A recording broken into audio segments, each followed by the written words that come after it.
Hi everyone, in front of me I've got TCL 403 and let me share with you how to change the ringtone on this device.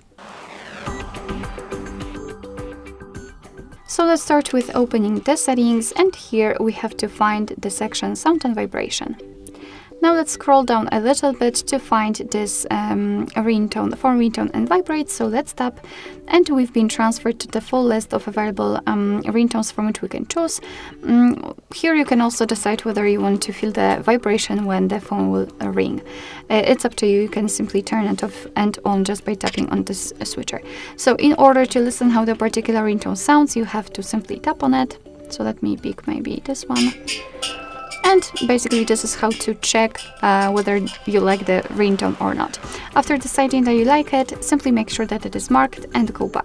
And as you can see, it is immediately notified right here, which means that from now on your device will use the chosen ringtone to notify about the incoming call. Alright, so that will be all. Thank you so much for watching. I hope that this video was helpful, and if it was, please hit the subscribe button and leave the thumbs up.